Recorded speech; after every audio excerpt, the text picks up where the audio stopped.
Staff Sergeant Maya Chen had been officially dead for 8 years when surveillance cameras at Denver International Airport captured footage that would rewrite everything the military thought they knew about Operation Silent Thunder. The timestamp: read 14:32 hours, Terminal B, Gate 47, showing a woman in civilian clothes whose face matched perfectly with someone who was supposed to be buried in Arlington National Cemetery. Preparing and narrating this type of story took us long efforts and hard work. So if you are enjoying the story, please consider subscribing to our channel. The morning mist clung to Fort Braxton like a shroud as Colonel James Murphy made his daily walk past the Fallen Heroes Memorial Garden. Between the meticulously maintained hedgerows and polished marble stones, one particular monument drew his attention every single day for the past 8 years. The black granite surface bore 17 names of soldiers lost during classified operations, but his eyes always stopped at the same engraved letters: Staff Sergeant Maya L. Chen, Year 2016, Operation Silent Thunder. Murphy remembered the exact moment they received confirmation of Maya's death. The radio transmission had crackled through the command bunker at 0347 hours Zulu time, delivering news that would hollow out the entire 82nd Intelligence Division. Maya Chen, calcined Shadowhawk, had been conducting deep reconnaissance behind enemy lines in the mountains of Afghanistan when her last known position was overrun by hostile forces.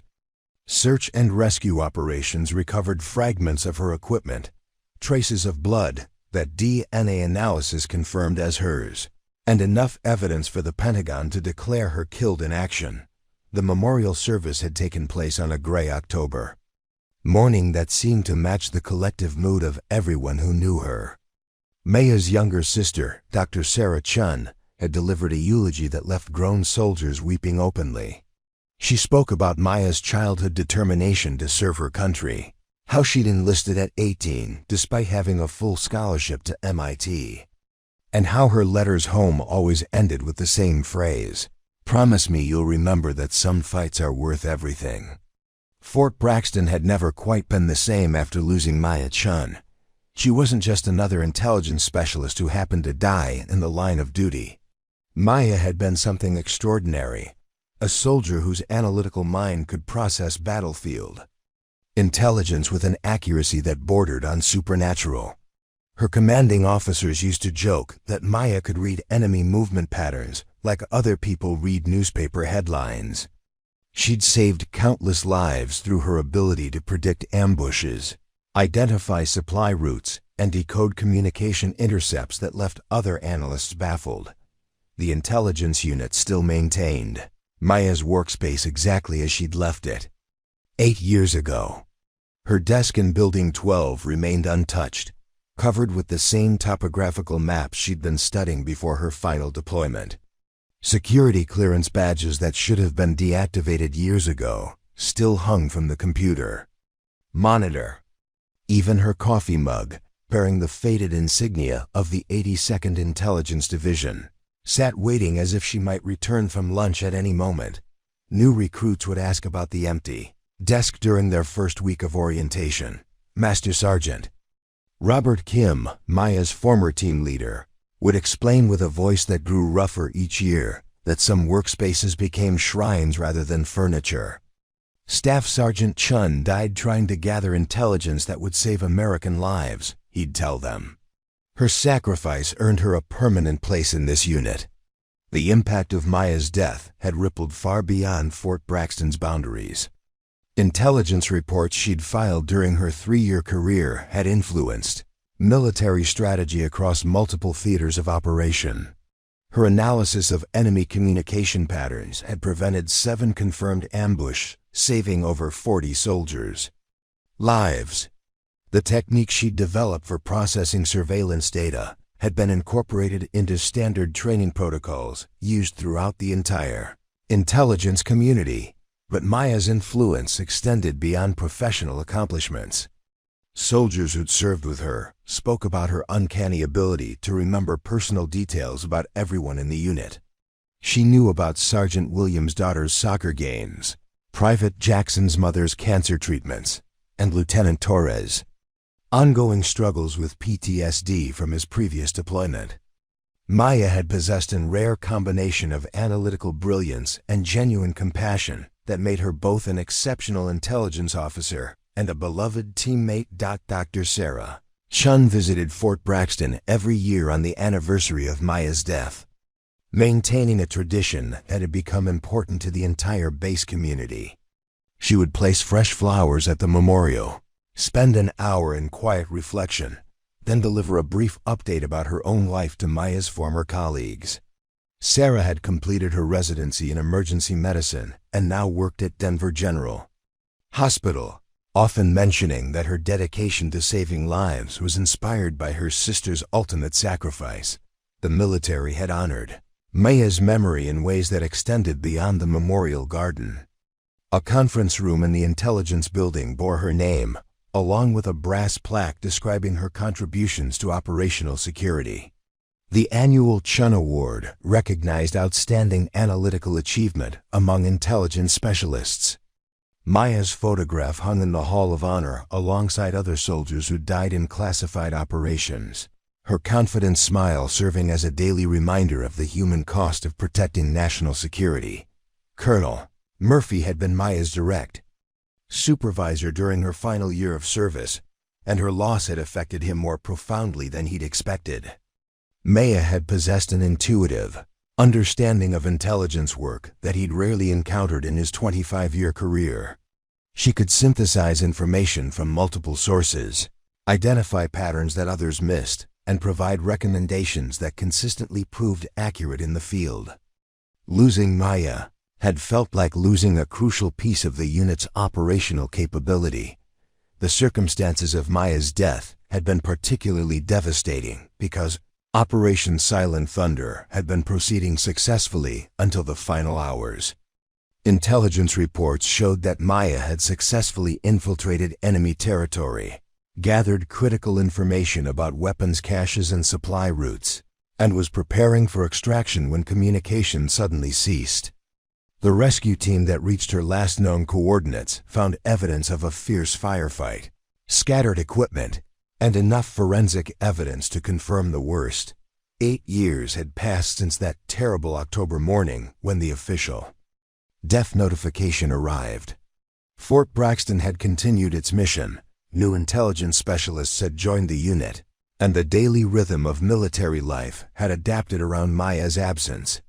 But certain traditions had developed that kept her memory alive in ways that felt both comforting and haunting. Every Friday afternoon, Maya's former team gathered in the conference room that bore her name for what they called intelligence review sessions. Officially, these meetings focused on analyzing current operational data and sharing analytical techniques. Unofficially, they served as a way for longtime unit members to maintain connection with Maya's legacy, while helping newer soldiers understand the standards she'd established. The meetings always began with Master Sergeant Kim reading from Maya's Theoretical Framework for Intelligence Analysis, a document she'd written during her final months of service. Her insights into enemy behavior patterns, communication protocols, and logistical vulnerabilities had proven remarkably prescient, providing guidance that remained relevant years after her death. New intelligence officers studied Maya's analytical methods like medical students studying anatomy textbooks, learning techniques that could mean the difference between mission success and catastrophic failure. Colonel Murphy finished his daily visit to the memorial garden and walked toward the command building where his morning briefing awaited. As he passed Building 12, he could see Maya's empty desk through the window, still waiting for an analyst who would never return. 8 years of maintaining that workspace seemed excessive to some people, but Murphy understood the importance of preserving spaces that honored sacrifice. The intelligence community operated in shadows and secrecy, where individual contributions often went unrecognized by the broader public. Maya Chen had died protecting information that could save lives, conducting operations that would never appear in newspapers or history books. Keeping her workspace intact wasn't about dwelling on the past. It was about ensuring that current and future intelligence officers understood the weight of their responsibilities and the courage required to fulfill them properly. The legend of Staff Sergeant Maya Chen had grown far beyond the boundaries of Fort Braxton, spreading through intelligence communities across 3 different military branches. New recruits arriving at advanced intelligence training programs would hear whispered stories about Shadowhawk, the analyst who could decode enemy communications faster than computer algorithms and predict battlefield movements with supernatural accuracy. Her techniques had become the gold standard that instructors used to challenge students who thought they understood the limits of human analytical capability. Lieutenant Jessica Reeves, fresh from the Defense Intelligence Agency training program, discovered Maya's reputation during her first week at Fort Braxton. While reviewing archived case studies in the intelligence library, she'd noticed that roughly 30% of the historical analysis examples bore the same signature: assessment completed by SSGM Chun, 82nd Intelligence Division. The consistency was remarkable. Every single report demonstrated analytical precision that exceeded normal intelligence standards, with predictions and recommendations that field reports later confirmed as completely accurate. Who was this Chun person? Reeves had asked Master Sergeant Kim during her initial orientation briefing. Kim's expression had shifted immediately, taking on the reverent tone reserved for discussing exceptional soldiers. Staff Sergeant Maya Chen was the best intelligence analyst this base has ever produced, he'd replied. She could process surveillance data in ways that seemed impossible. 5 minutes with intercepted communications, and Maya would provide enemy troop locations, supply schedules, and attack plans with accuracy that took other analysts hours to achieve. The stories about Maya's capabilities had taken on almost mythical proportions among younger intelligence personnel. Sergeant Thomas Walsh, who joined the unit 2 years after Maya's death, had compiled an unofficial collection of Shadowhawk legends based on testimonies from soldiers who'd worked with her directly. According to these accounts, Maya once analyzed a single photograph of tire tracks and correctly predicted the location of 3 hidden weapon caches. She'd identified enemy infiltration routes by studying patterns in local wildlife behavior. Most remarkably, she'd prevented a major ambush by recognizing that radio silence from a particular region indicated enemy forces were moving through areas where they couldn't risk electronic detection. Captain Lisa Rodriguez, who'd served as Maya's direct supervisor during 2015, often shared specific examples of Maya's analytical brilliance with new intelligence officers.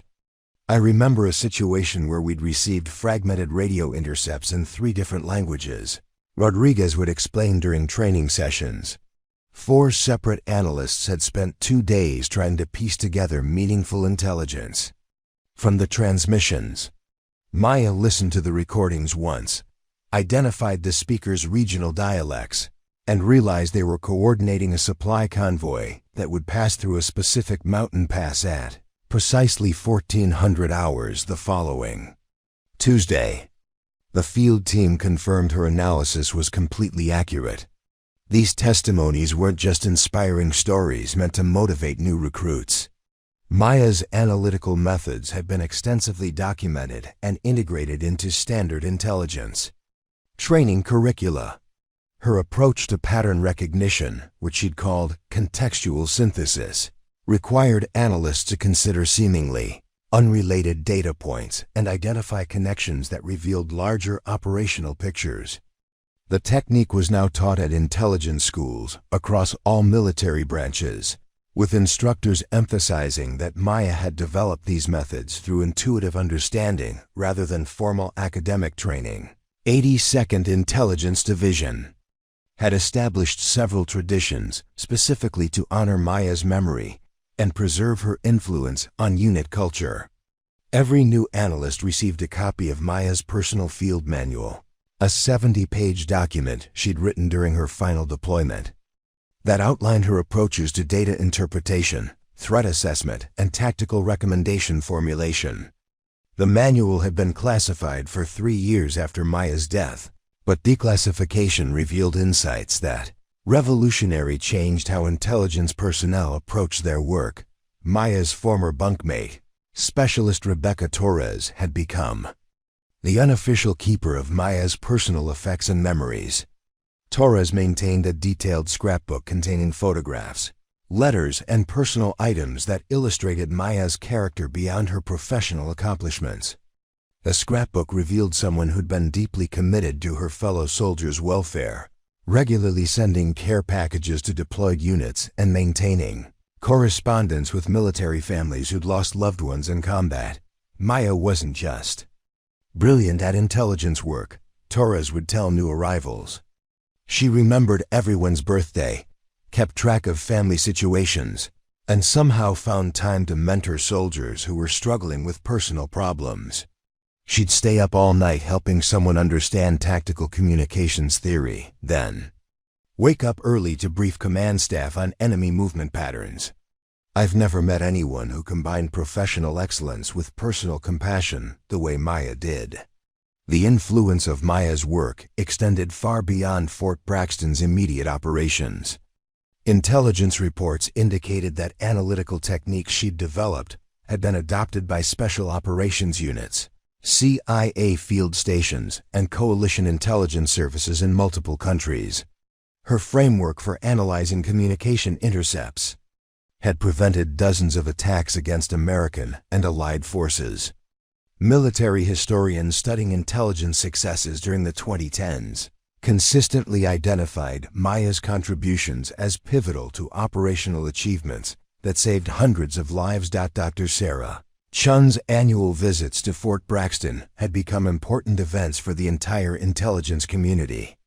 Sarah would spend hours with Maya's former colleagues, sharing family memories that humanized the legendary figure that Maya had become. She'd describe Maya's childhood fascination with puzzles and codes, her teenage years spent teaching herself multiple foreign languages, and her decision to enlist despite academic opportunities that could have led to comfortable civilian careers. Maya always said that intelligence work was like solving the world's most important puzzle. Sarah would explain to gathered soldiers. She believed that every piece of information contained clues that could protect people she'd never meet. That sense of responsibility drove her to excel in ways that seemed impossible to the rest of us. These annual remembrance sessions had evolved into informal training seminars where veterans shared specific examples of Maya's analytical methods. Sergeant First Class David Park, who'd worked closely with Maya during her final year, would demonstrate her approach to cross-referencing satellite imagery with communication intercepts to identify enemy safe houses. Staff Sergeant Michelle Barnes would explain Maya's technique for analyzing transportation patterns to predict logistical vulnerabilities in enemy supply chains. The sessions weren't purely educational. They served as emotional touchstones that connected current intelligence personnel with the unit's history and standards. New analysts would leave these gatherings understanding that they weren't just filling positions in an organizational chart. They were continuing work that Maya had considered sacred, carrying forward responsibilities that had cost her life but protected countless others. Colonel Murphy had instituted a monthly tradition called Shadowhawk Analysis Challenges, where intelligence teams competed to solve complex analytical problems using Maya's documented methods. The exercises were designed around real-world scenarios, requiring participants to synthesize multiple intelligence sources and provide actionable recommendations within strict time constraints. Winning teams received recognition, but more importantly, they demonstrated mastery of analytical techniques that could prove crucial during actual operations. These competitions had revealed something remarkable about Maya's methods. While other analytical approaches required extensive experience to master, Maya's techniques seemed to accelerate learning curves for new intelligence officers. Personnel who studied her framework consistently outperformed colleagues who relied on traditional training methods. It was as if Maya had discovered ways to make human intuition more systematic and reliable. The legend of Staff Sergeant Maya Chen had transcended individual memory to become institutional culture. Intelligence. Officers stationed at bases around the world would reference Shadowhawk standards when discussing analytical excellence. Military personnel attending intelligence conferences would share stories about Maya's achievements, often expressing regret that they'd never had the opportunity to work with her directly. Security. Administrator Derek Hamilton was reviewing routine surveillance footage from Denver International Airport's Terminal B when he noticed something that made him freeze the playback and lean closer to his monitor. The timestamp showed Tuesday, March 15th, 14:32 hours, and the woman walking past Gate 47 moved with a purposeful stride that seemed oddly familiar. Hamilton had been analyzing airport security footage for 6 years, developing an eye for unusual behavior patterns, but this wasn't about suspicious activity. Something about the woman's profile triggered a memory he couldn't quite place. Hamilton zoomed in on the footage, enhancing the image quality through the airport's advanced surveillance system. The woman appeared to be in her early 30s, wearing dark jeans, a gray leather jacket, and carrying a small duffel bag. Her black hair was pulled back in a practical ponytail, and she moved through the crowded terminal with the efficient navigation of someone comfortable in high-security environments. But it was her face that made Hamilton's breath catch in his throat, the facial recognition software that Hamilton routinely used for security analysis had flagged this particular individual with a notification he'd never seen before. Match found classified personnel database. Contact federal authorities immediately. Hamilton stared at the screen in confusion. Federal databases typically contained information about wanted criminals, terrorism suspects, or persons of interest in ongoing investigations. They didn't usually trigger alerts for women who appeared to be traveling normally through commercial airports. Hamilton followed protocol and contacted his supervisor, Janet Morrison, who arrived at the security office within 15 minutes of his call.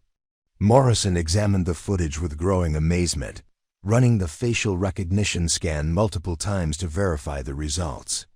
Each analysis produced the same outcome. The woman in the surveillance footage matched someone in federal databases with 97% accuracy, a confidence level that indicated virtually certain identification. "Derek, this doesn't make sense," Morrison said, studying the computer screen with growing concern.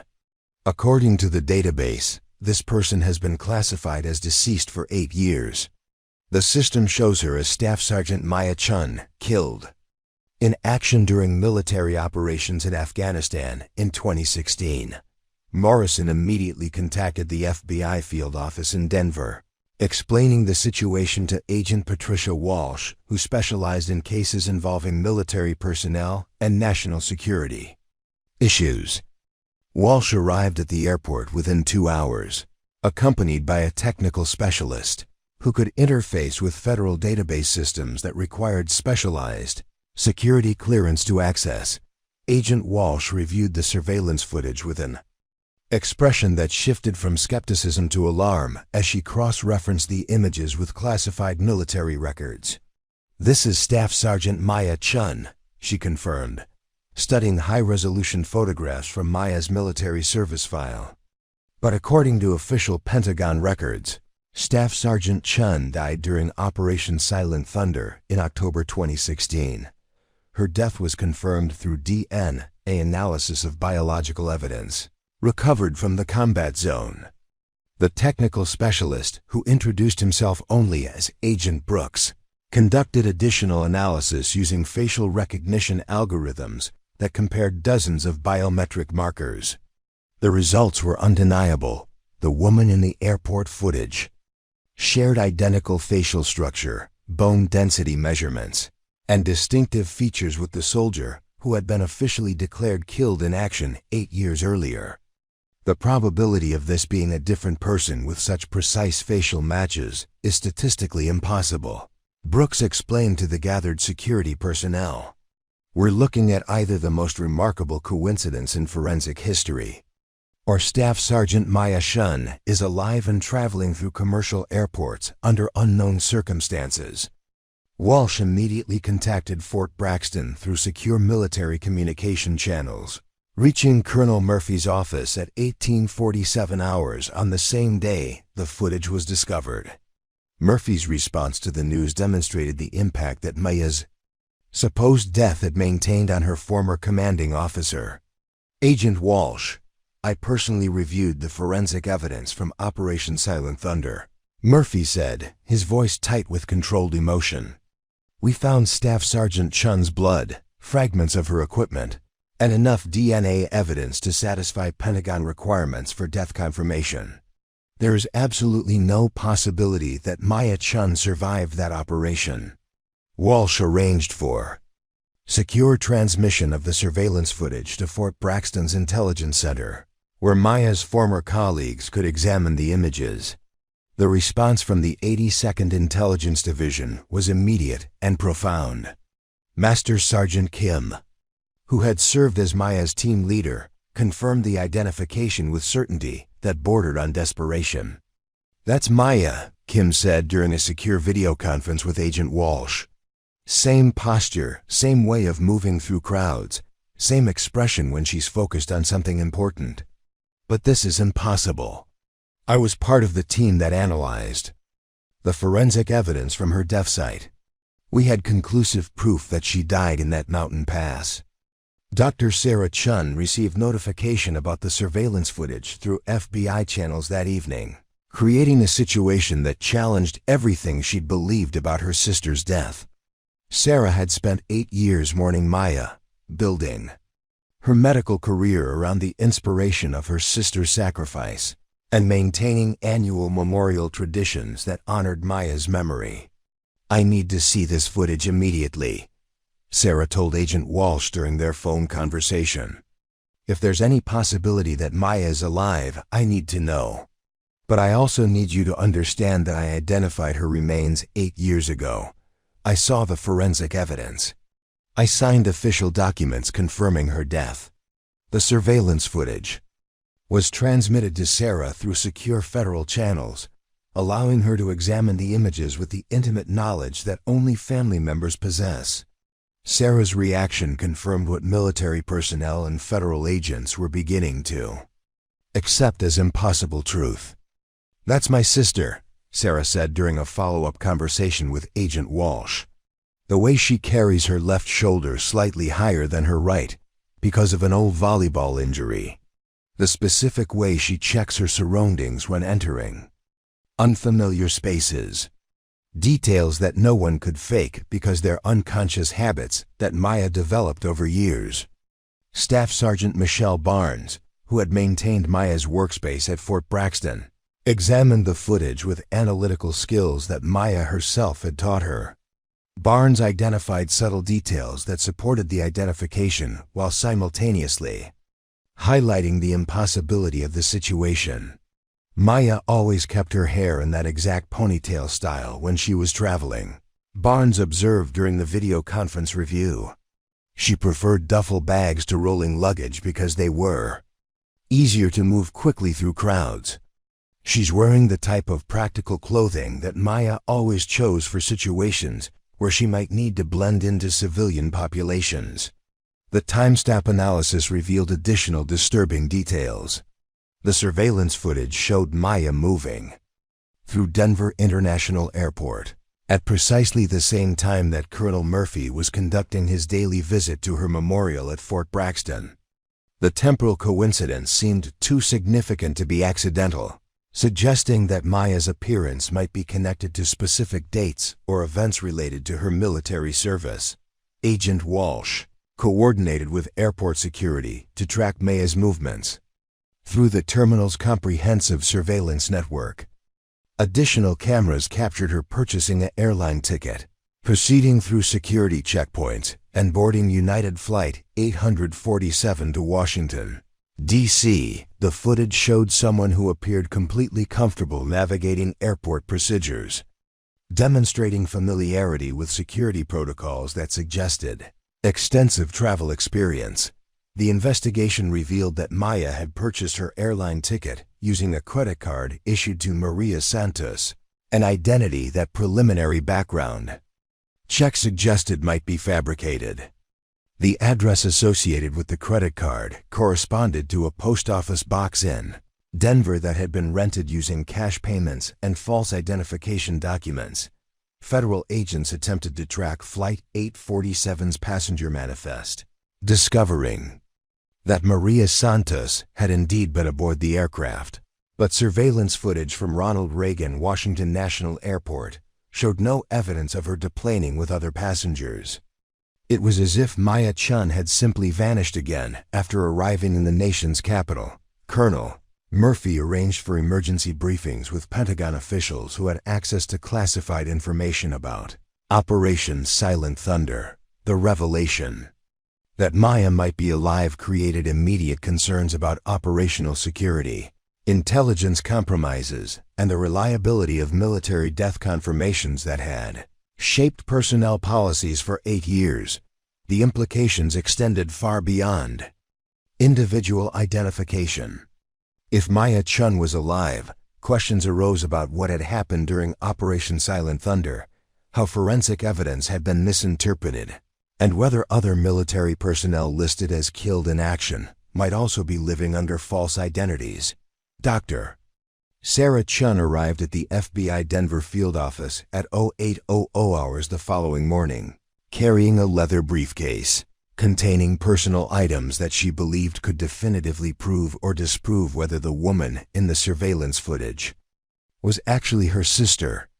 Agent Walsh had arranged for a secure conference room where Sarah could examine additional camera angles and enhanced image analysis while sharing information that only Maya's family would possess. I brought Maya's dental records from our family dentist, Sarah explained, opening her briefcase with trembling hands. Also her medical files from when she broke her wrist during basic training, and photographs showing a distinctive birthmark on her left shoulder that would be impossible to fake. Sarah's voice carried the weight of 8 years spent mourning someone who might still be alive. Agent Brooks had spent the previous evening enhancing the surveillance footage using federal image analysis technology that could identify physical characteristics invisible to standard security cameras. The enhanced images revealed details that made Sarah gasp audibly when she first examined them on the high-resolution monitors. "There," Sarah said, pointing to a specific frame where Maya had adjusted her jacket. "You can see the edge of a scar on her left forearm, exactly where Maya cut herself on barbed wire during a training exercise when she was 19. The scar has a distinctive hook shape at the end that I helped her treat when she came home on leave." Agent Walsh coordinated with military medical personnel to obtain Maya's complete health records from Fort Braxton, creating a comprehensive profile of physical characteristics that could be verified through careful analysis of the airport footage. The process revealed an unsettling pattern of matches that exceeded what coincidence could explain. Military medical technician Sergeant First Class Robert Hayes, who had treated Maya for various minor injuries during her service, reviewed the enhanced surveillance images through secure video connection from Fort Braxton's medical facility. Hayes had maintained detailed records of Maya's physical characteristics, including measurements and identifying marks that were documented for military identification purposes. "The woman in this footage has the same height and build as staff Sergeant Chen," Hayes confirmed, studying the images with professional precision. Maya had a distinctive way of favoring her right leg slightly when walking long distances, the result of a minor knee injury from paratrooper training. "I can see that same gait pattern in the airport surveillance." Colonel Murphy arranged for Master Sergeant Kim to participate in the verification process through secure communication channels, recognizing that Kim possessed intimate knowledge of Maya's behavioral patterns and personal habits that would be impossible for an imposter to replicate. Kim had worked with Maya daily for 3 years, observing details that went far beyond official military records. Maya had a specific ritual when she traveled, Kim explained during the video conference. She would always touch her left chest pocket 3 times before going through security checkpoints, a nervous habit she'd developed because she carried a photograph of her family in that pocket. You can see her doing exactly that in frame 47 of the airport footage. The photograph that Kim referenced had been part of Maya's personal effects recovered from Operation Silent Thunder. The image showed Maya with her sister Sarah and their parents during Maya's graduation from intelligence school. Sarah had provided an identical copy to the FBI, confirming that Maya had indeed carried such a photograph throughout her military service. Agent Walsh contacted the Transportation Security Administration to obtain additional footage from Denver International Airport security checkpoints, hoping to capture clearer images of the woman who might be Maya Chen. The TSA footage revealed something that made the verification process even more compelling and disturbing. The woman had navigated airport security with familiarity that suggested extensive experience with military and federal travel procedures. She'd positioned her belongings in screening trays with efficiency that exceeded normal civilian knowledge, arranged her personal items in patterns that indicated understanding of security protocols, and responded to TSA personnel with confidence. That suggested official travel training. She knew exactly how to present identification documents, how to position herself for body scanner procedures, and how to retrieve her belongings without causing delays, observed TSA Supervisor Monica Garcia, who had reviewed the security checkpoint footage. This level of familiarity with federal travel procedures typically indicates someone with military or government training. Dr. Sarah Chun requested permission to examine Maya's personal workspace at Fort Braxton, hoping to identify specific details that could verify whether the woman in the surveillance footage possessed knowledge that only Maya would have.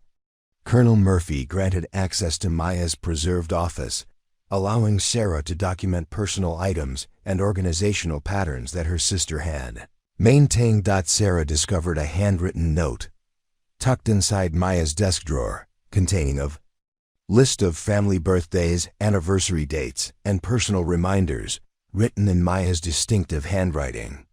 The note included details about family members that Maya had never shared with military colleagues, creating a potential test for verifying authentic knowledge. Maya wrote down our grandmother's maiden name here, along with the date of our parents' first meeting, Sarah explained to Agent Walsh. These are details that Maya never included in official military records, information that only family members would know. If the woman in the footage is really Maya, she would remember these specific facts. Military intelligence analyst Captain Lisa Rodriguez contributed to the verification process by examining Maya's analytical techniques and decision-making patterns demonstrated in archived intelligence reports.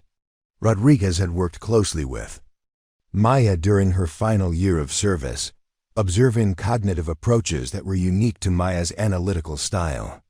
Maya had a distinctive method for organizing information during analysis, Rodriguez explained through secure video connection.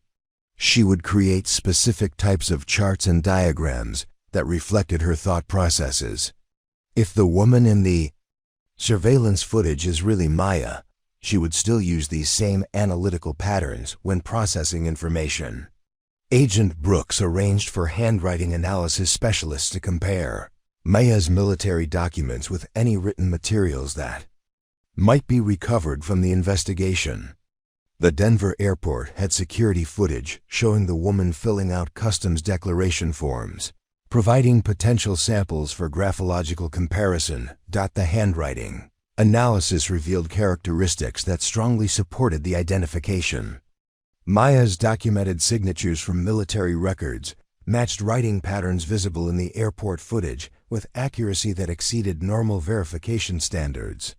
The pressure patterns, letter formation techniques, and distinctive flourishes appeared identical to authenticated military documents. Specialist Rebecca Torres, who had been Maya's bunkmate for 2 years, provided additional verification through personal knowledge that extended beyond official military records. Torres remembered intimate details about Maya's personality, preferences, and private concerns that would be impossible for outsiders to know. Maya always wore her watch on her right wrist instead of her left, because she'd damaged tendons in her left hand during childhood. Torres explained during her interview with federal agents. You can see in the airport footage that the woman wears her watch on the right wrist.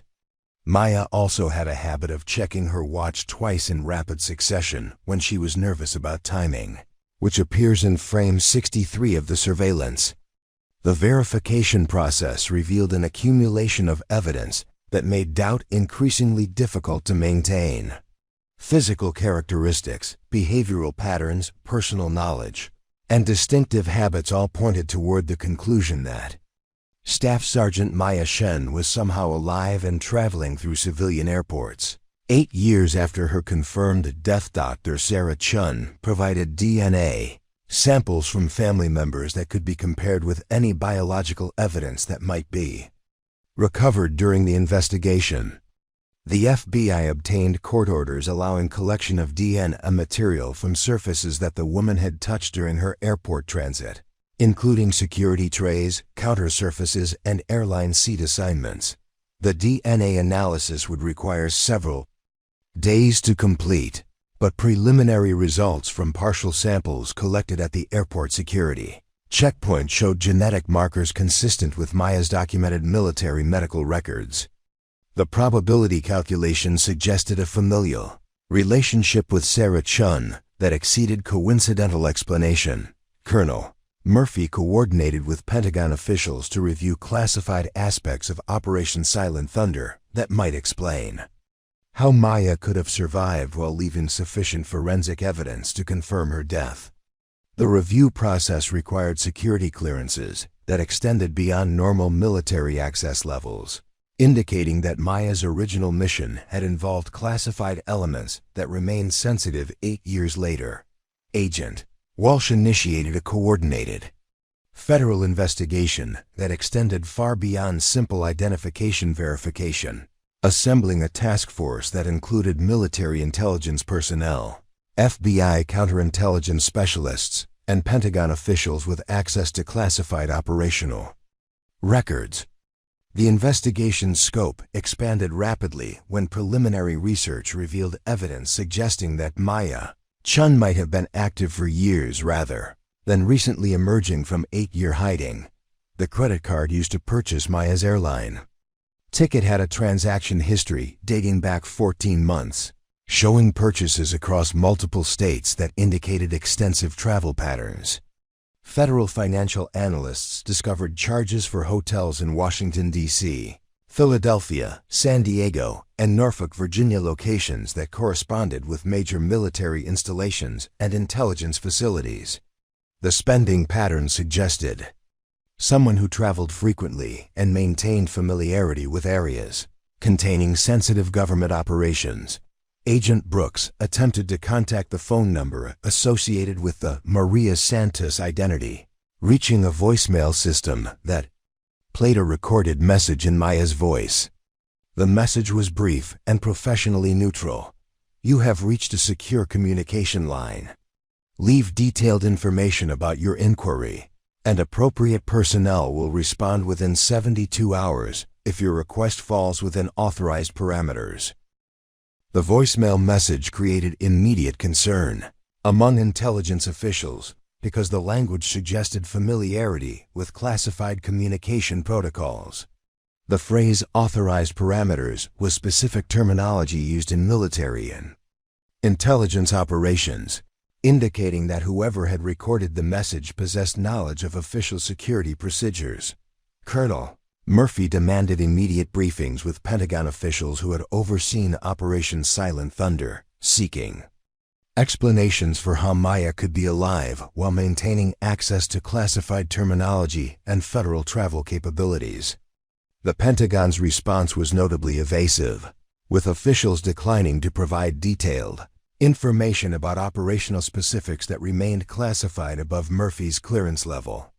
Colonel Murphy, Operation Silent Thunder involved intelligence gathering activities that extended beyond standard reconnaissance missions, explained General Patricia Hayes during a secure video conference. Staff Sergeant Chen was conducting operations that required specialized training and security clearances that remain classified. We cannot discuss specific details of her mission parameters or extraction procedures. Murphy's frustration was evident during the briefing. General Hayes, I was Staff Sergeant Chen's commanding officer.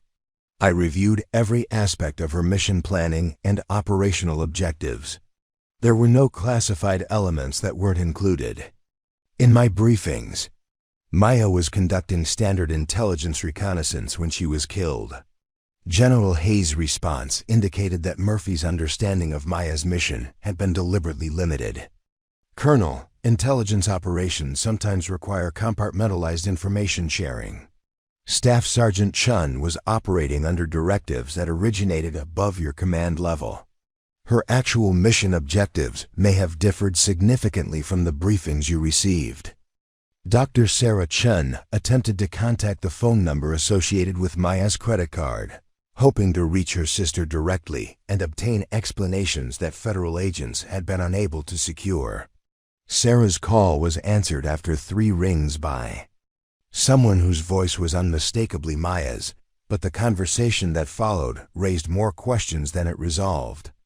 Sarah, I know you have concerns about recent developments, Maya said, her tone carefully controlled and notably formal. I understand that federal agents have contacted you regarding surveillance footage from Denver International Airport. Sarah's emotional response was immediate and intense. Maya, where have you been for 8 years? I mourned you. I attended your funeral. I've been living with grief that has shaped every decision I've made since 2016. How are you alive? And why haven't you contacted me? Maya's reply was cryptic and unsatisfying. Sarah, I cannot provide details about operational circumstances that remain classified above civilian clearance levels. My activities during the past 8 years have been conducted under authority. That requires absolute secrecy. I understand your emotional response, but some explanations would compromise ongoing operations. The conversation continued for 7 minutes, with Maya deflecting direct questions while providing enough personal information to confirm her identity. She referenced family memories that only Maya would know, including details about their grandmothers, recipe for pineapple upside-down cake, and Sarah's childhood fear of thunderstorms. However, Maya refused to explain her survival, her activities, or her reasons for maintaining secrecy. Maya, the military confirmed your death through DNA evidence, Sarah said, her voice breaking with frustration. How do you explain forensic proof that you died in Afghanistan? Maya's response suggested knowledge of complex operational procedures. Sarah, intelligence operations sometimes require personnel to disappear from official records while continuing mission-critical activities. The evidence that confirmed my death served necessary operational purposes. I cannot explain specific procedures without compromising security protocols. FBI technical specialists monitoring the phone conversation attempted to trace Maya's location through cellular tower analysis, but the call appeared to be routed through sophisticated encryption systems that masked geographical indicators. The technical complexity suggested access to communication equipment that exceeded civilian capabilities. Agent Walsh coordinated with military intelligence personnel to investigate whether other soldiers listed as killed in action during the same time period might also be alive and operating under false identities. The investigation revealed disturbing patterns in casualty reports from classified operations conducted between 2014 and 2018. Military records showed 17 personnel from various intelligence units who had been declared killed in action during operations that shared similar characteristics with Operation Silent Thunder. All 17 deaths had been confirmed through forensic evidence, But the circumstances of their deaths showed remarkable consistency in terms of recovered biological material and destroyed equipment. Master Sergeant Kim was questioned extensively about his knowledge of Maya's final mission and any unusual aspects of Operation Silent Thunder that might explain her survival. Kim's responses revealed that he had been excluded from certain briefing sessions that Maya had attended during her final weeks at Fort Braxton. Maya was called to special briefings with personnel I didn't recognize, Kim explained during his interview with federal agents. She would return from these meetings with updated mission parameters that she couldn't discuss. During her final week before deployment, Maya seemed to be operating under instructions that came from outside our normal command structure. The investigation uncovered communication records showing that Maya had received encrypted messages during her final month of service from sources that military communications specialists couldn't identify. The messages had been transmitted through secure channels that required specialized decryption equipment, suggesting correspondence with intelligence agencies that operated independently of standard military protocols. Captain Rodriguez provided additional information about Maya's final weeks that indicated she had been preparing for operations that extended beyond standard reconnaissance missions. Maya had requested access to specialized equipment, including advanced communication devices, extended duration survival gear, and documentation materials that weren't typically issued for routine intelligence gathering.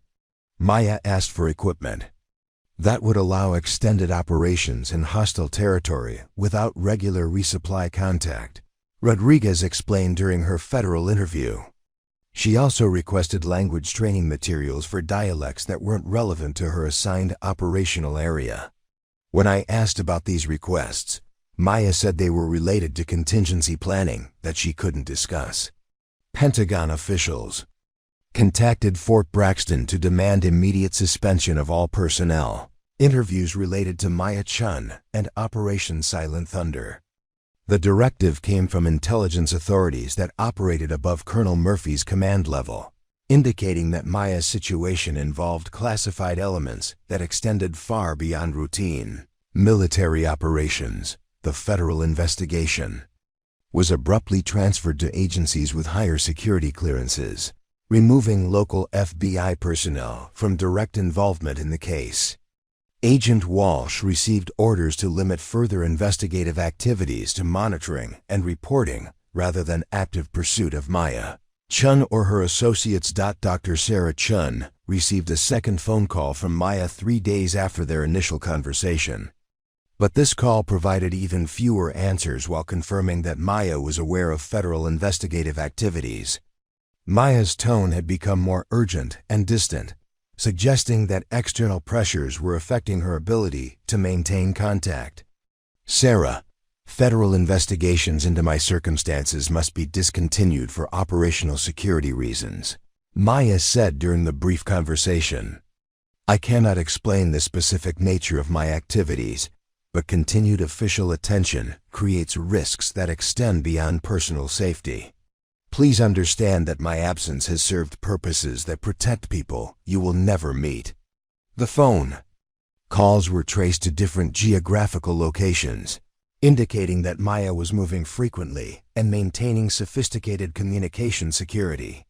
Federal agents attempting to establish direct contact were unsuccessful, suggesting that Maya possessed training and resources that allowed her to evade standard law enforcement tracking methods.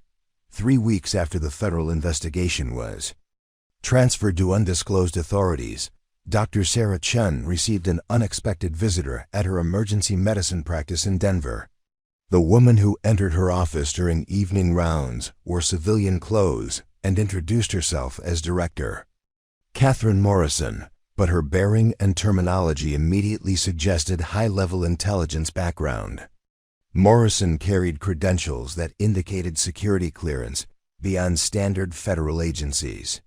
Dr. Chen, I'm here to provide information about your sister that has been classified for operational security reasons. Morrison began settling into the chair across from Sarah's desk. Recent events have necessitated disclosure of certain facts about Operation Silent Thunder and Staff Sergeant Chen's activities during the past 8 years. Sarah's hands trembled as she closed the patient file she'd been reviewing.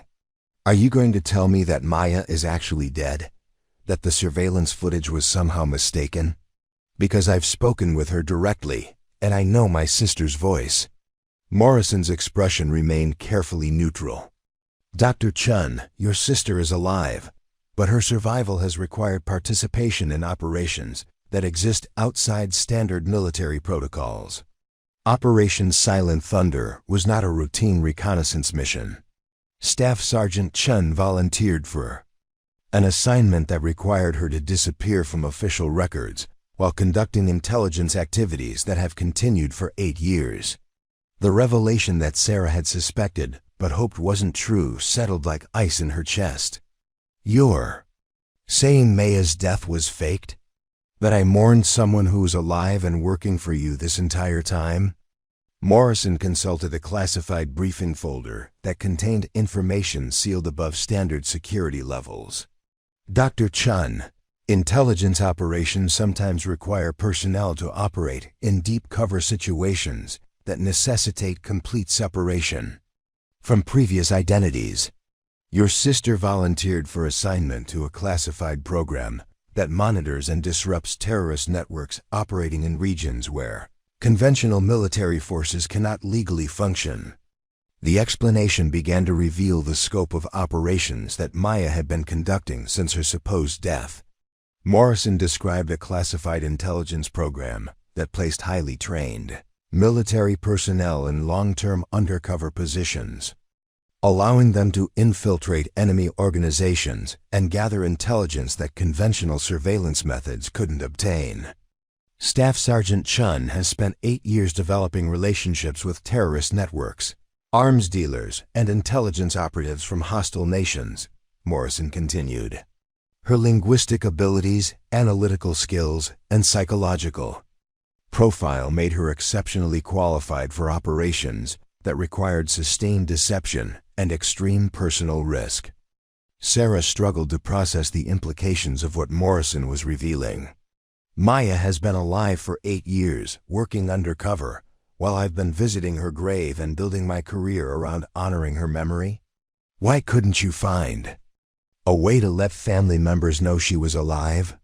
Morrison's response highlighted the brutal calculus of intelligence operations that required complete commitment from participants. Dr. Chen, successful deep cover operations require genuine emotional responses from family members and colleagues. Your grief was authentic, which made your sister's cover identity credible to hostile intelligence services that investigate the backgrounds of suspected operatives.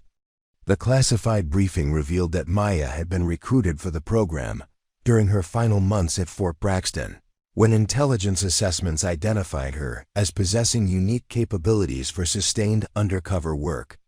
Her analytical brilliance, linguistic abilities, and psychological resilience had made her an ideal candidate for operations that required years of isolation from normal support networks. Your sister's supposed death in Afghanistan provided the perfect cover story for her insertion into terrorist networks, Morrison explained. Hostile intelligence services verify her death through official military records, medical examiner reports, and family responses. This background convinced them that Maya Santos was a legitimate civilian with no military connections. The revelation explained Maya's activities during the surveillance footage at Denver International Airport. Morrison disclosed that Maya had been traveling to Washington, D.C. for operational briefings with intelligence authorities who coordinated her ongoing missions. The trip represented one of her rare contacts with official handlers who managed her deep cover assignment. Staff Sergeant Chen has provided intelligence that prevented dozens of terrorist attacks against American and allied targets, Morrison continued. Information she gathered led to the disruption of weapons trafficking networks, the identification of sleeper agents, and the prevention of attacks that could have killed thousands of civilians. Sarah demanded to understand why Maya's Cover was being revealed now, after 8 years of successful operations. Morrison's response indicated that recent developments had created new operational requirements that necessitated changes in Maya's assignment status. Preparing and narrating this type of story took us long efforts and hard work. So if you are enjoying the story, please consider subscribing to our channel. Your sister's cover identity has been compromised by hostile intelligence services that have become suspicious of Maria Santos, Morrison explained. Recent surveillance activities by enemy operatives have created security risks that require Maya to be extracted from her current operational environment and reassigned to different mission parameters. The briefing revealed that Maya's phone calls to Sarah had been part of a carefully planned extraction process designed to prepare family members for her eventual return to official status. The calls had served multiple purposes, confirming Maya's safety, providing limited explanations for her absence, and preparing Sarah for the disclosure of classified information that would explain 8 years of secretive operations. Morrison provided documentation showing that Maya's intelligence contributions had been extraordinary even by the standards of deep cover operations. Reports indicated that information she provided had led to the arrest of over 40 terrorist operatives, the seizure of weapons caches worth millions of dollars, and the prevention of attacks targeting airports, government buildings, and civilian infrastructure. Your sister has been operating in some of the most dangerous environments on Earth, Morrison said, reviewing classified assessment reports. She's maintained cover identities that required her to associate with people who would kill her immediately if they discovered her true background. The psychological pressure of this work has been extreme. The disclosure explained why Maya had seemed different during her phone conversations with Sarah. 8 years of sustained deception, constant danger, and isolation from normal human relationships had required psychological adaptation that changed personality characteristics that family members would recognize. Morrison revealed that Maya's extraction had become necessary because terrorist networks were beginning to suspect that Maria Santos possessed knowledge and capabilities that exceeded her supposed civilian background. Recent incidents had demonstrated analytical abilities and tactical awareness that suggested military or intelligence training. Your sister prevented a bombing attack against a federal courthouse in Philadelphia by providing advance warning to authorities, Morrison explained. However, her access to this information raised questions among terrorist associates about how she could have known about operational plans that were closely guarded secrets.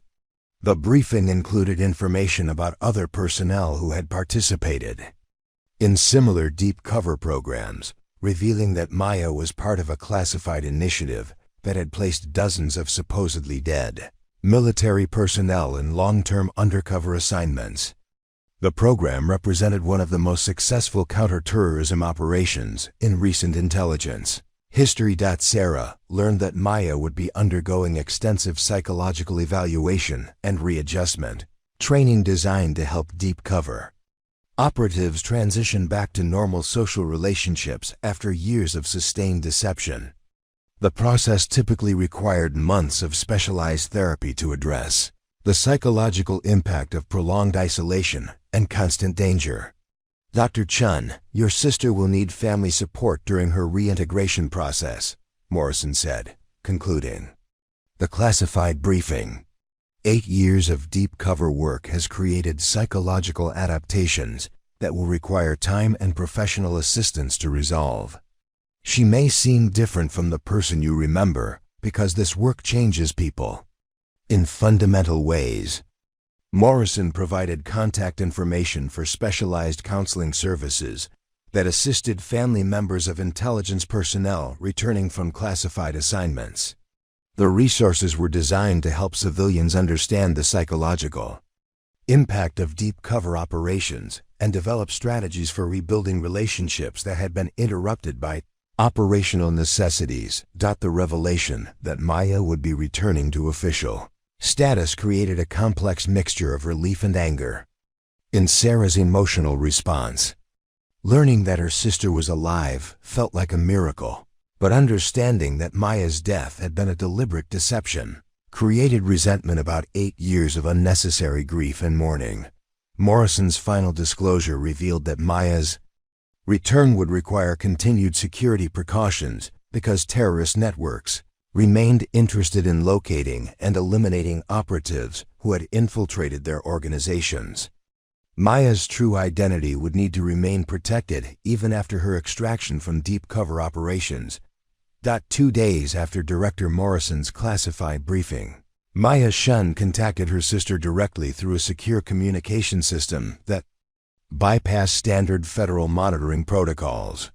The call came at 2,347 hours while Sarah was completing her shift at Denver General Hospital, and Maya's voice carried an urgency that hadn't been present in their previous conversations. "Sarah, I need you to understand that my extraction from deep cover operations isn't voluntary." Maya began, her words carefully measured but tinged with controlled anxiety. "Intelligence agencies are pulling me out because a terrorist network called the Crimson Syndicate has discovered my true identity and is planning to use that information to compromise ongoing counterterrorism operations across multiple countries." The revelation that Maya's cover had been blown explained the sudden disclosure of classified information to Sarah, but it also indicated that Maya's situation had become significantly more dangerous than Director Morrison had suggested. Maya's tone suggested that she was operating under time constraints that made normal extraction procedures impossible. The Crimson Syndicate has been planning a coordinated attack against intelligence facilities in Washington, D.C., London, and Tel Aviv, Maya continued, providing information that clearly exceeded what she should have been authorized to share with civilian family members. "They've spent 3 years developing this operation, and my intelligence gathering has been the primary source of information about their plans." Sarah realized that Maya was violating operational security protocols by sharing this information, suggesting that circumstances had become desperate enough to override normal communication restrictions.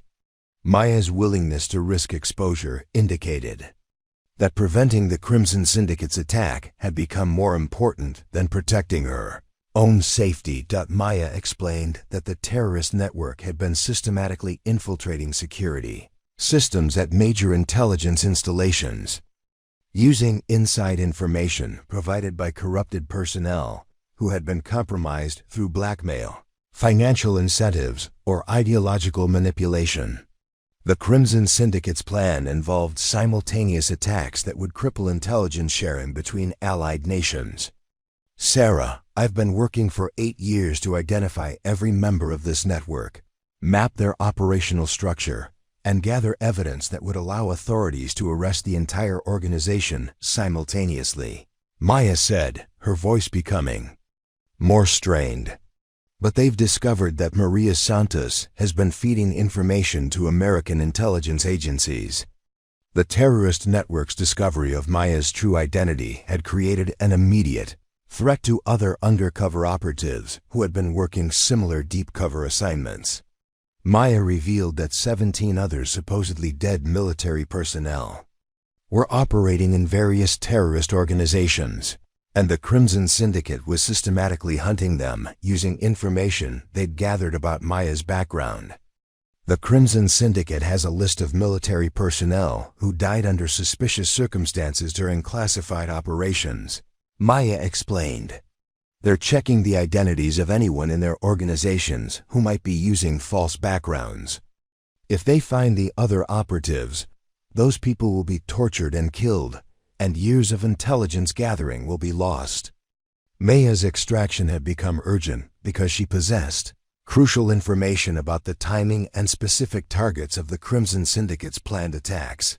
The terrorist network was scheduled to execute their operation in 6 days, targeting the CIA headquarters in Langley, Virginia, the MI6 building in London, and the Mossad facility in Tel Aviv.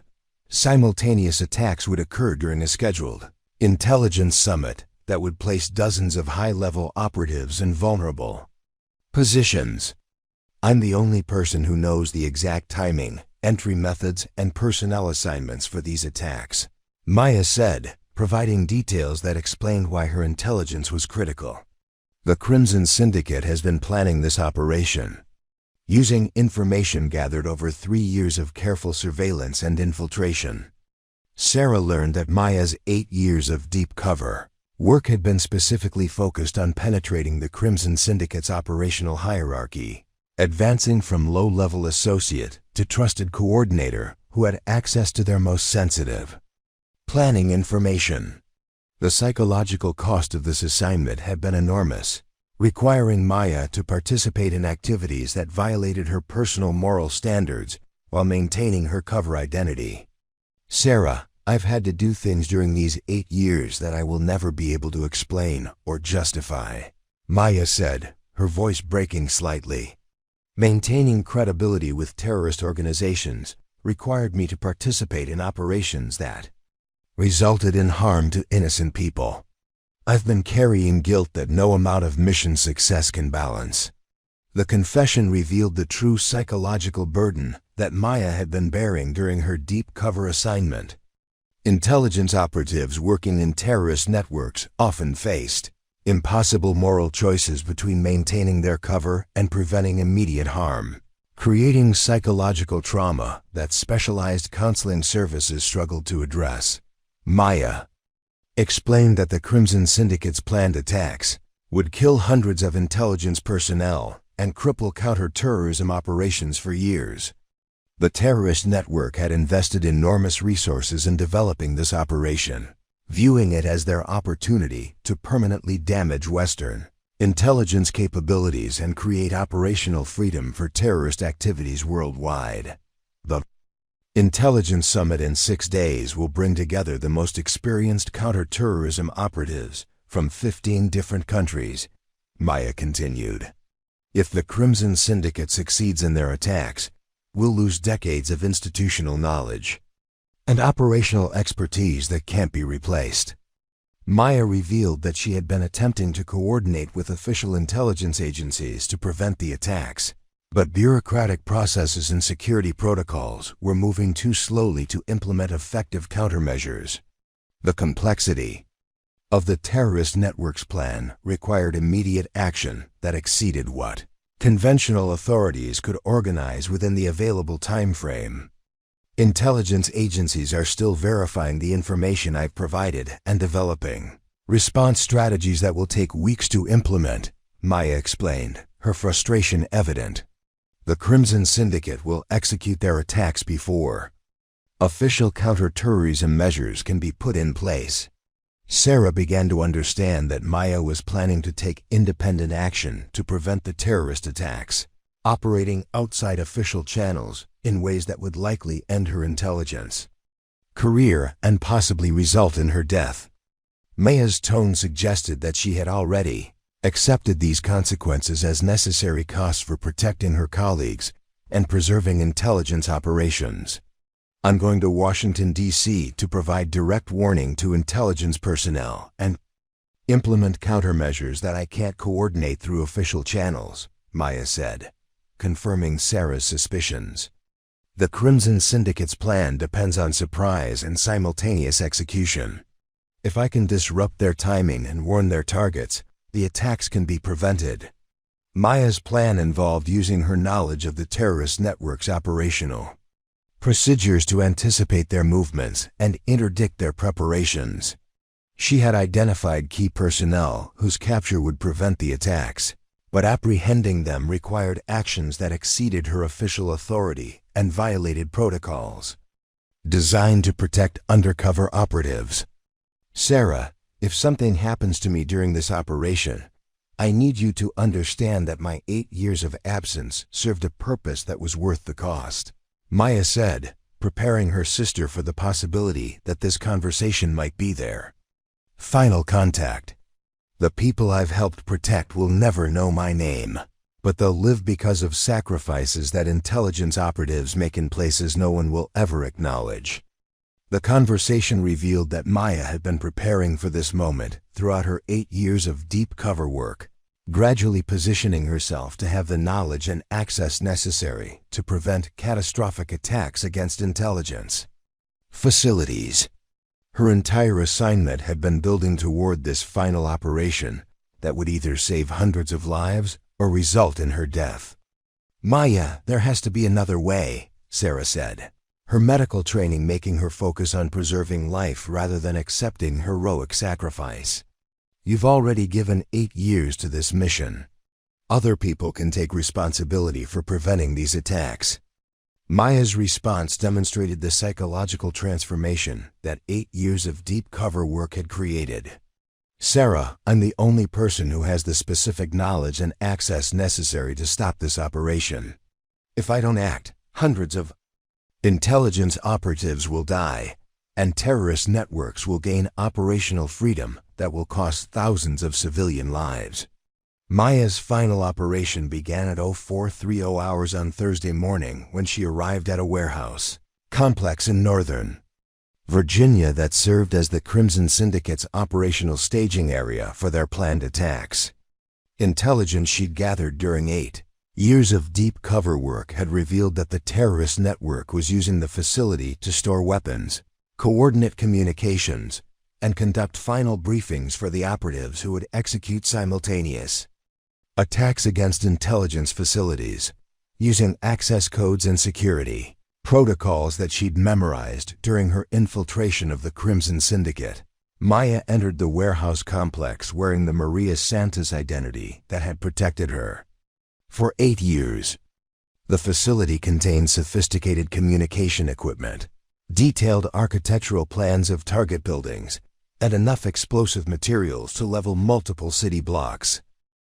Maya's psychological training allowed her to maintain perfect composure while walking through rooms filled with maps showing CIA headquarters, MI6 building layouts, and Mossad facility security systems.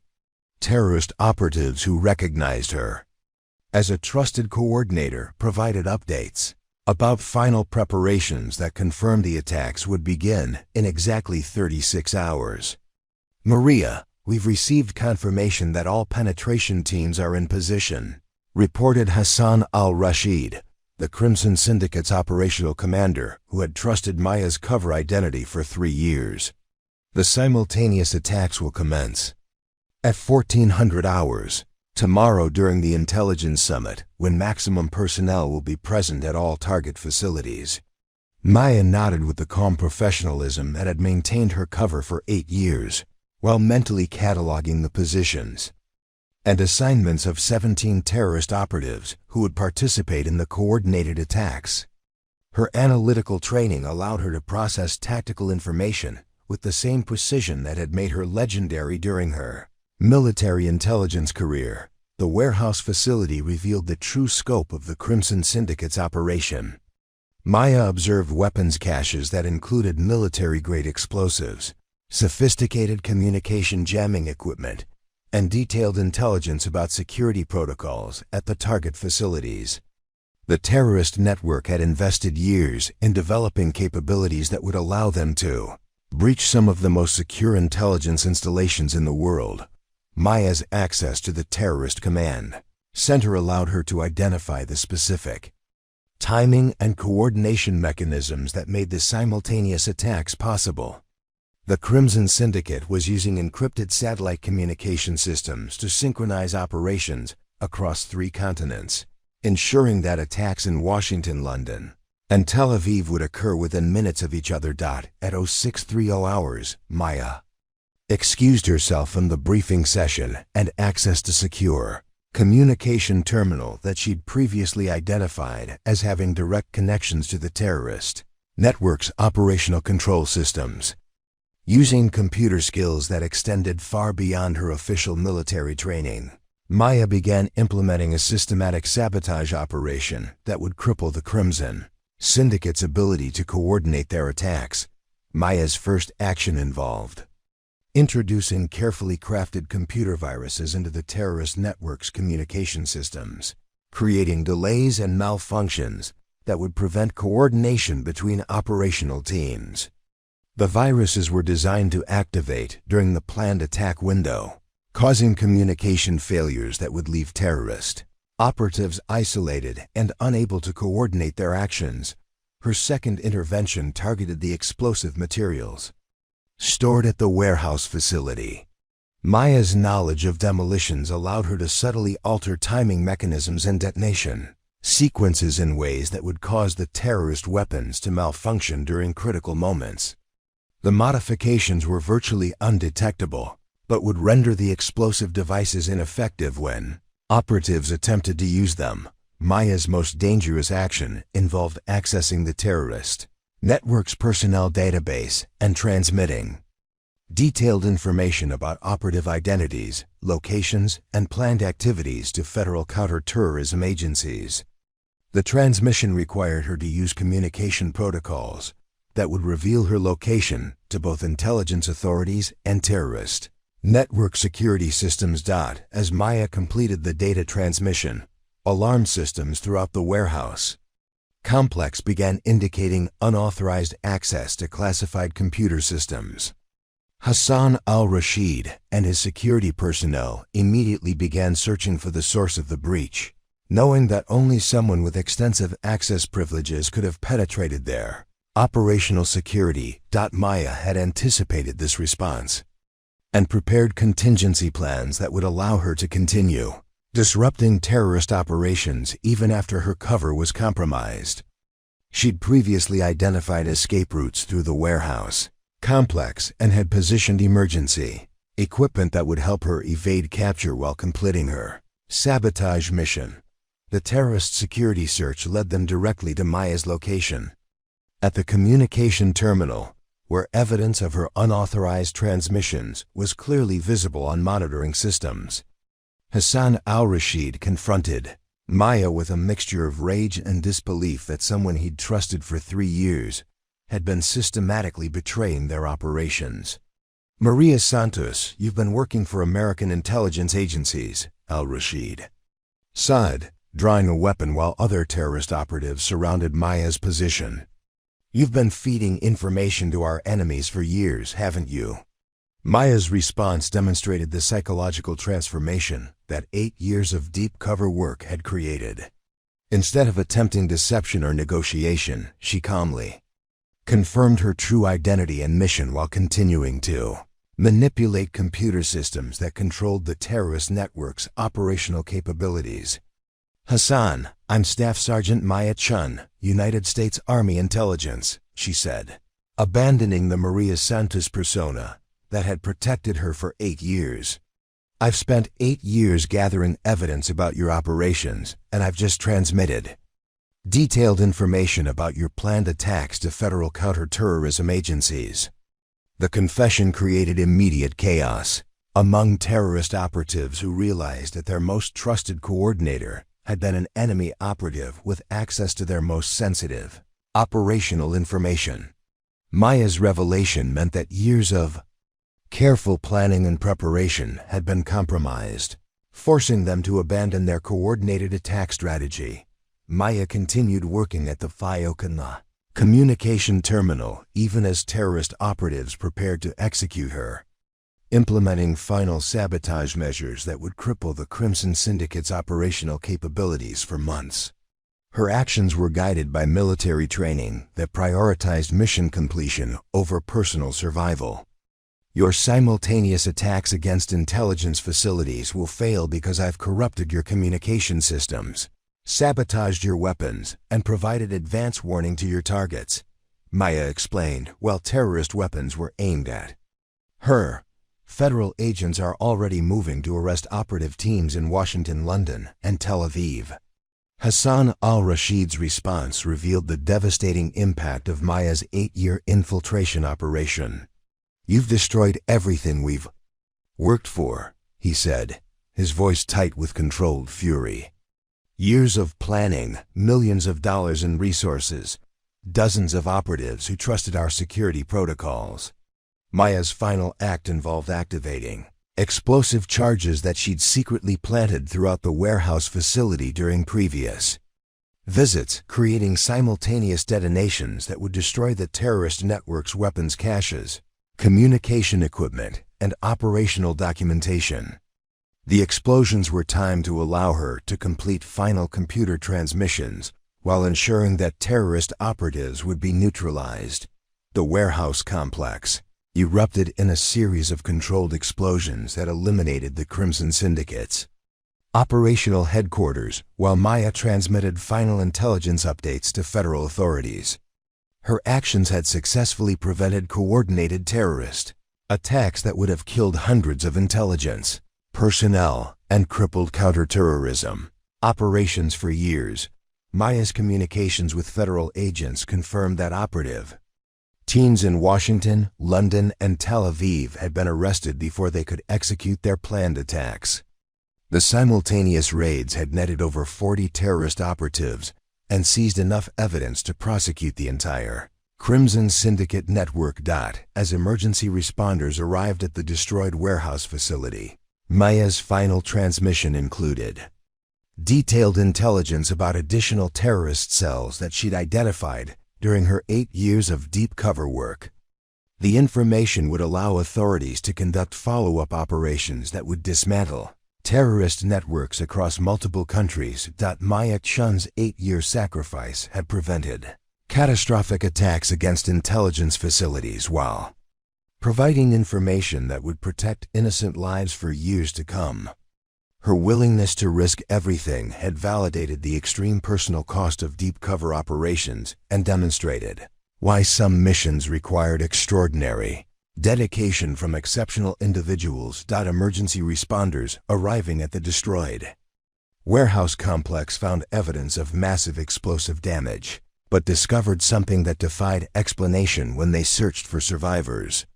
The blast patterns indicated that detonations had occurred throughout the facility with precision that suggested careful planning rather than accidental ignition, but forensic analysis revealed anomalies that challenged standard understanding of explosive physics. FBI agent Patricia Walsh, who had been tracking Maya's movements since the Denver airport surveillance footage, arrived at the scene within 2 hours of the explosions to coordinate the federal response. Walsh expected to find either Maya's remains or evidence of her escape from the terrorist facility, but the investigation revealed neither outcome in ways that created more questions than answers. The explosive residue patterns don't match any known demolition techniques, explained Dr. Marcus Webb, the FBI's lead forensic specialist who analyzed the warehouse destruction. The charges detonated simultaneously across 17 different locations. But we can't identify the type of explosives used or explain how they were triggered with such precise timing. The search for Maya's body produced results that made forensic investigators question their understanding of the explosion's effects. Teams using ground-penetrating radar, cadaver dogs, and thermal imaging equipment found no trace of human remains in areas where Maya should have been located when the detonations occurred. But they discovered something far more puzzling. Scattered throughout the debris field were personal items that belonged to Maya Chen from different periods of her life, including her original military dog tags from 2014, a photograph of her family that should have been destroyed during Operation Silent Thunder, and a leather journal containing handwritten notes in her distinctive script that dated from her supposed death until the present day. Dr. Sarah Chen arrived at the warehouse site after receiving notification from federal authorities that her sister had been involved in preventing terrorist attacks. Sarah's medical training allowed her to assist with forensic analysis while searching for explanations about Maya's fate that conventional investigation methods hadn't provided. These personal items were found in locations throughout the facility, but they show no signs of explosive damage, Sarah observed while examining Maya's recovered dog tags. The metal should be scorched or deformed from the blast, but these look like they were carefully placed rather than scattered by explosions. Agent Walsh coordinated with military personnel from Fort Braxton to verify the authenticity of Maya's recovered personal effects, hoping to understand how items from different periods of her life had appeared at the terrorist facility. Master. Sergeant Kim's examination of the materials confirmed their authenticity while raising additional questions about their impossible preservation. This photograph was definitely taken at Maya's graduation from intelligence school, Kim confirmed during his analysis of the recovered items. But according to military records, this specific image was destroyed during Operation Silent Thunder, when Maya's personal effects were lost. How could it be here in perfect condition 8 years later? The leather journal contained detailed entries describing Maya's activities during her 8 years of deep cover operations, written in her unmistakable handwriting but documenting experiences that seemed to exceed what one person could have accomplished. The entries described infiltrations of terrorist networks across multiple continents, participation in operations that spanned years, and analytical work that influenced dozens of successful counter-terrorism missions. Federal handwriting experts confirmed that every entry in the journal had been written by Maya Chen, but the timeline described in her notes suggested that she had been conducting operations simultaneously in different geographical locations. The physical impossibility of her documented activities created confusion among intelligence analysts who were trying to understand the scope of her contributions.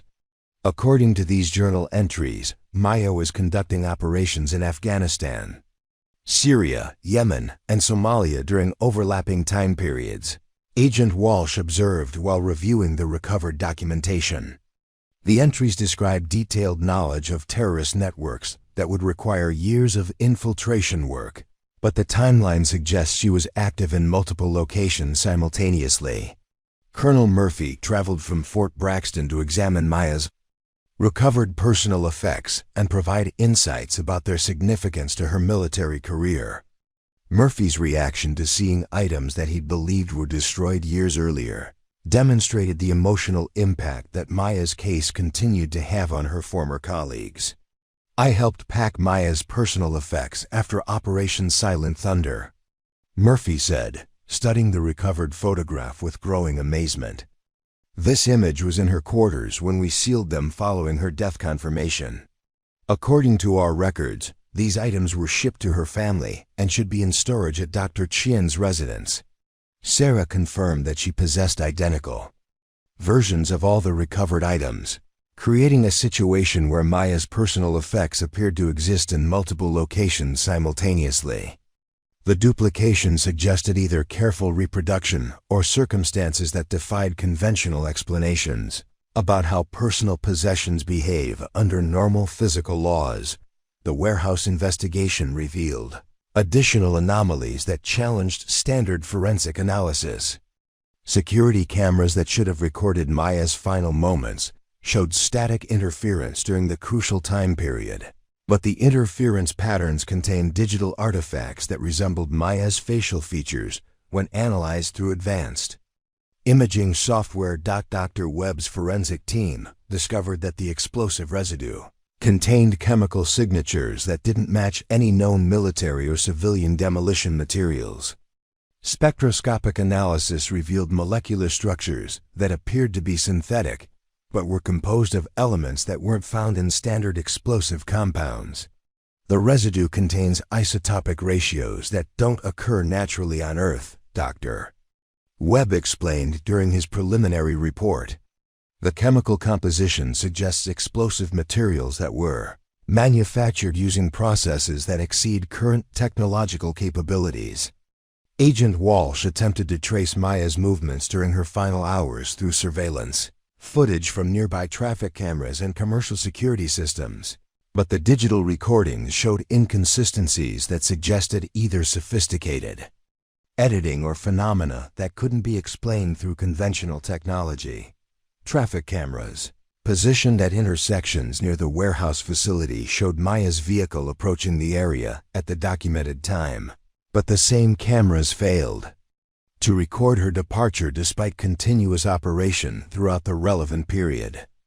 The footage suggested that Maya had entered the area, but somehow vanished without using any of the available exit routes. Dr. Sarah Chen discovered that her phone contained text messages from Maya that had been transmitted after the warehouse explosions, But cellular service providers confirmed that the messages had been sent from communication devices that weren't connected to any existing network infrastructure. The technical impossibility of the transmission suggested that Maya was somehow communicating through methods that exceeded conventional technology.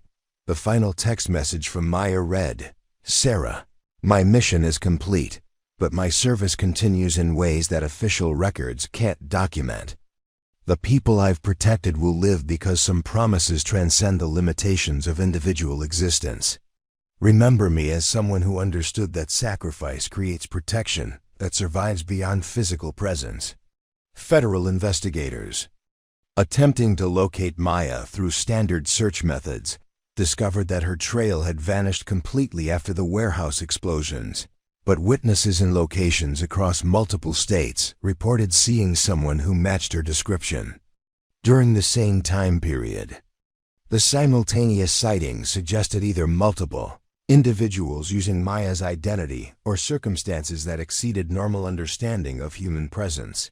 Military personnel who had served with Maya began reporting dreams and experiences that featured conversations with her about ongoing counterterrorism operations, classified intelligence, and specific threats that later proved to be accurate.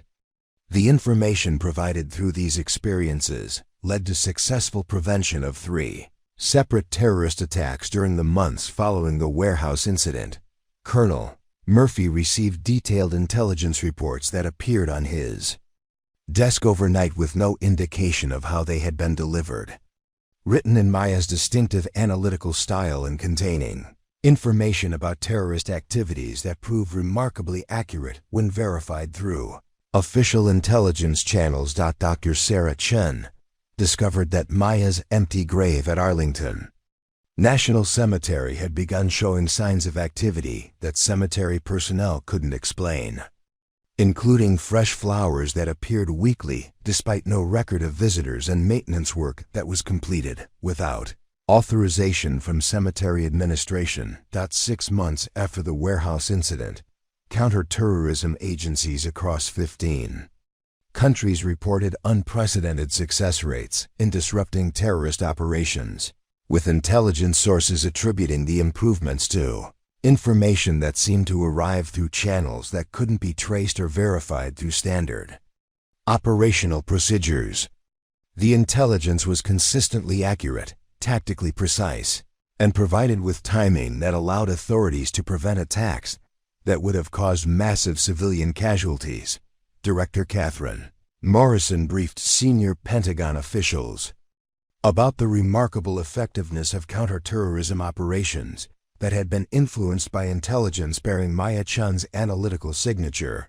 Despite the impossibility of determining how such information was being generated or transmitted, the briefings described prevention of 43 separate terrorist attacks across multiple continents, saving an estimated 2,847 civilian lives during the 6-month period following Maya's disappearance. The intelligence reports contain analytical patterns and tactical insights that match Staff Sergeant Chen's documented methods, Morrison explained during classified briefings with military leadership. However, the information is arriving through communication channels that are technical specialists cannot identify or trace.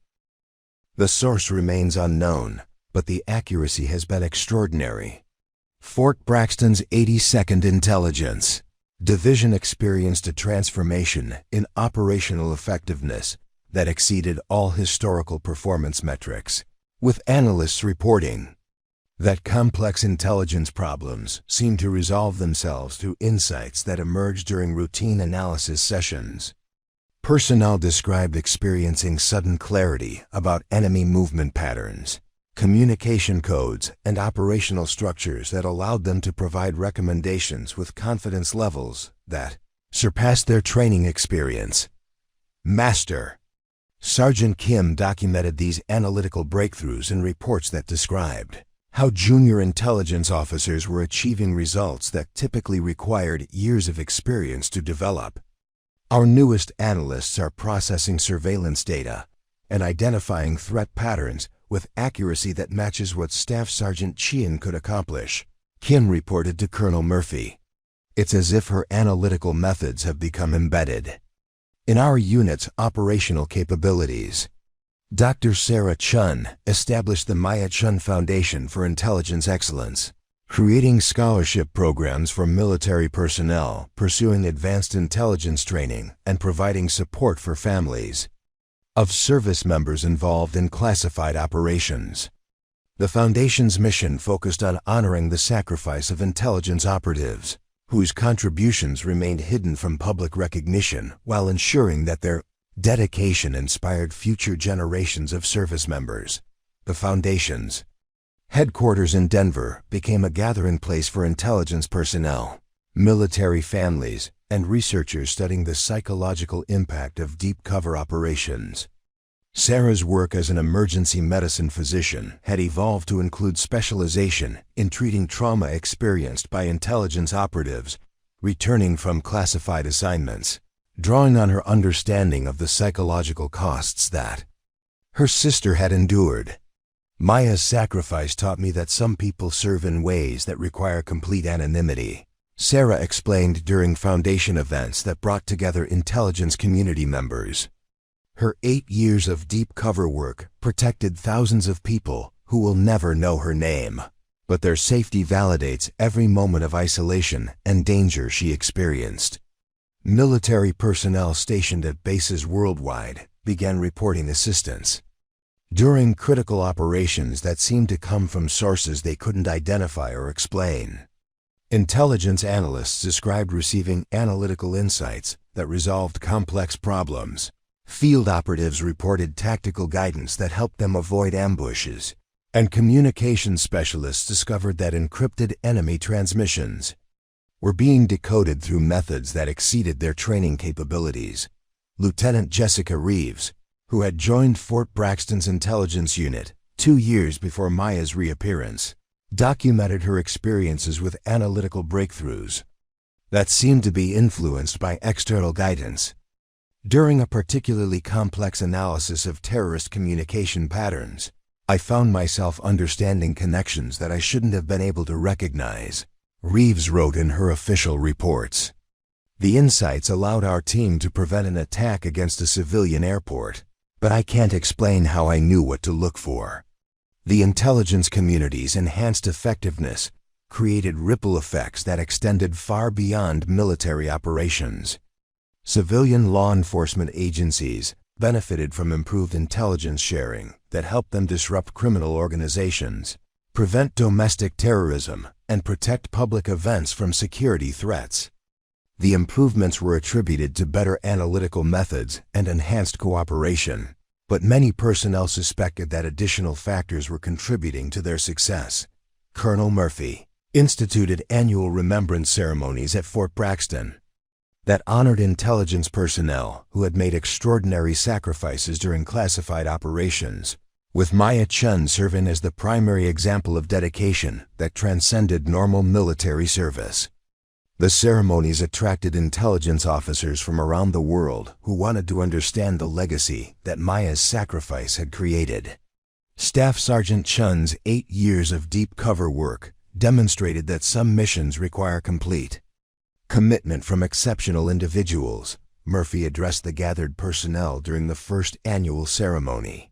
Her willingness to disappear from official records while protecting innocent lives represents the highest standard of military service and personal sacrifice.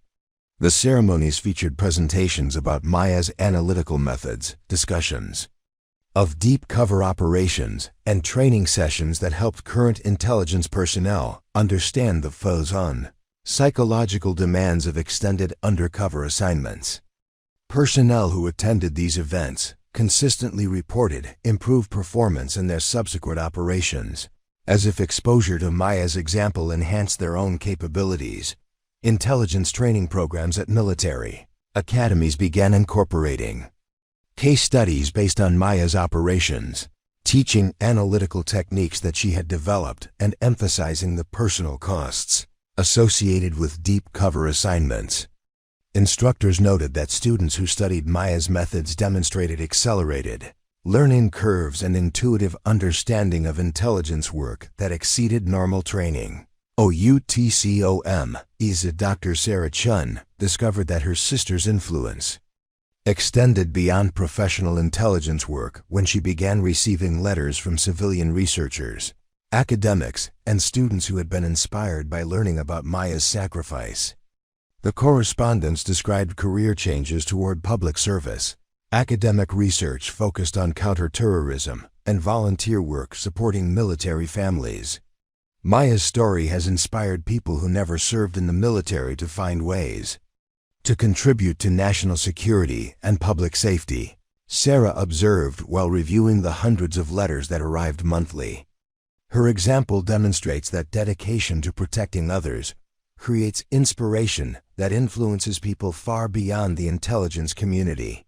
The warehouse facility where Maya had made her final sacrifice was eventually converted into a memorial park that honored intelligence operatives who had died during classified operations. The park featured meditation areas, memorial walls, and educational displays that helped visitors understand the hidden costs of protecting national security through intelligence work. Federal agencies continued receiving intelligence reports that bore Maya's analytical signature, providing information that prevented terrorist attacks and protected civilian populations around the world. The reports arrived through unexplained channels, but their accuracy and tactical value made them invaluable resources for counterterrorism operations that saved countless lives. Military historians studying intelligence successes during the 2020s consistently identified the period following Maya's sacrifice as representing a revolutionary improvement in counterterrorism effectiveness. While they couldn't explain the mechanisms that created these improvements, the historical record documented prevention of hundreds of attacks and protection of thousands of innocent lives. Colonel Murphy's final report about Maya Chen's service concluded with observations about the continuing influence of her sacrifice. Staff Sergeant Chen's dedication to protecting innocent lives created a legacy that extends far beyond her 8 years of service. Her example continues to inspire excellence in intelligence work, and her influence on counterterrorism operations has saved more lives than any single individual should be able to protect. Some service members make contributions that transcend the normal limitations of individual existence, creating protection that endures beyond their physical presence. Dr. Sarah Chen's work with the Maya Chen Foundation ensured that her sister's story would continue inspiring future generations of service members who understood that protecting others sometimes requires sacrifices that remain hidden from public recognition. Maya's legacy lived on through the lives she had saved, the operatives she had inspired, and the continuing protection that seemed to emerge from her enduring commitment to keeping promises that transcended death itself. 10 years after Maya Chen's disappearance at the warehouse facility, Dr. Sarah Chen received an unexpected package with no return address, containing her sister's original military dog tags and a handwritten letter that would finally provide the closure she had been seeking. The letter was written in Maya's unmistakable script, but the paper appeared aged in ways that suggested it had been written years earlier. "Sarah," the letter began, "if you're reading this, then my final mission has been completed, and it's time for you to understand what really happened during those 8 years. I wasn't just conducting deep cover operations for military intelligence. I was part of something that exists beyond official classifications, something that requires people to serve in ways that transcend normal human limitations." The letter revealed that Maya had volunteered for an experimental program that combined advanced intelligence training with psychological conditioning that allowed operatives to function in multiple realities simultaneously. The program had been developed to combat threats that existed beyond conventional understanding, requiring service members who could operate in environments where normal physical laws didn't apply. The Crimson Syndicate wasn't just a terrorist network, Maya's letter continued. They were part of something larger that threatened not just our country, but the fundamental stability of reality itself. My 8 years of infiltration work led me to understand that some enemies require opponents who can match their capabilities, even if that means sacrificing normal human existence. Sarah learned that Maya's apparent death during Operation Silent Thunder had been her transition into a form of service that extended beyond physical presence, allowing her to continue protecting people through methods that official records couldn't document.